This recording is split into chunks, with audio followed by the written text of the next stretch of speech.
Everyone has their favorite dance move. You got the robot or the twist.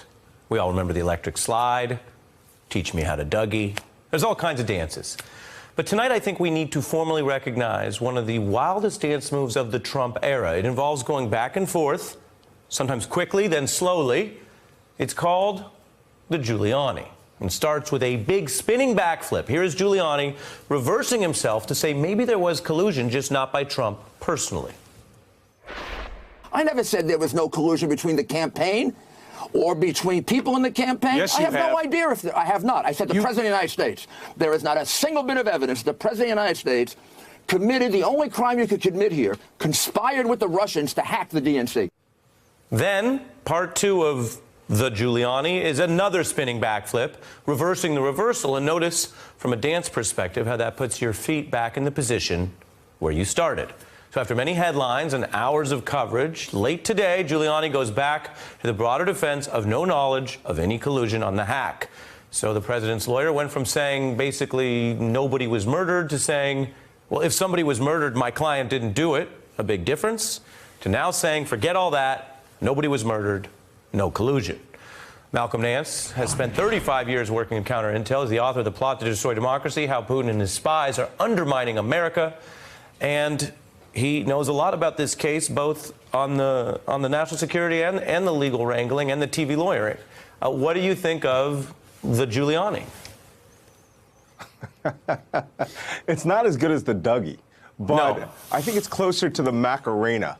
If anybody knows the original Macarena song as it was sung in Spain, where I lived, it was two old guys singing this song about a young woman and who was being thoroughly ignored by the young woman. So this is Rudy Giuliani. He's an old guy, comes on television, he just spouts off what he wants to say. And last night I was dumbfounded when he came out and said he never ever said that anybody had any collusion, and then qualified it within the Trump campaign and then narrowed it down to in coordination with Russian hacking. So it's an amazing dance.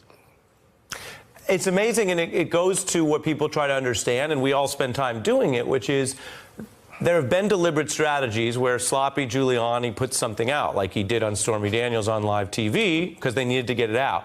But what do you think? Was this that, or was this just the flipping? Well, you know, there are two schools of thought that have been debated all day today. Is Giuliani doing a very strategic sort of disinformation campaign himself, where he knows that something is coming down the pike and that he wants to get it out ahead of time and then qualify it to protect his client, Donald Trump? If so, that would be amazing. He's done it at least one time before, but I'm not sure. I think, as you call it, the slippery Giuliani is just a way of, you know, putting as much dirt in the air as possible, right, so that you have to blink your way through it. Right.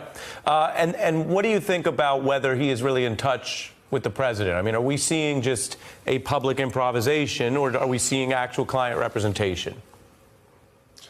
Well, you know, I certainly wouldn't. I would defer to you as to whether that was good client representation or but not. I'm deferring to you. All I know is, yeah, but in my perspective, this is a disaster. I mean, he is actually implicating people within the campaign now.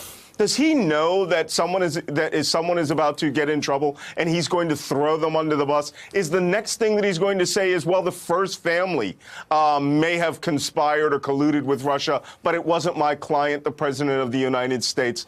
This shifting, it's not even a shifting of goalposts, right? He's in a field of goalposts, and he's going in front of each one and trying to defend them. I'm not even sure he knows what he's doing. But if he does know anything, he should know that, you know, some of the coordination that happened between Paul Manafort and his office, he had better hope that the special counsel didn't get a judge to say that they were going to waive that attorney-client privilege due to the crime fraud exception that a lawyer is participating in a criminal cover-up. Yeah. You mentioned the goalposts. If you dance too much around the goalposts, you can get a flag for end zone celebration. Red flag. Red flag. Coincidentally, you can also get a red flag for terrible jokes on live television. The kind of jokes that, are they really jokes or just a waste of time? My apologies. Malcolm, always good to see you. Hey, I'm Ari Melber from MSNBC. You can see more of our videos right here, or better yet, subscribe to our YouTube channel below. You could have been anywhere in the world, but you're here with us, and we appreciate that.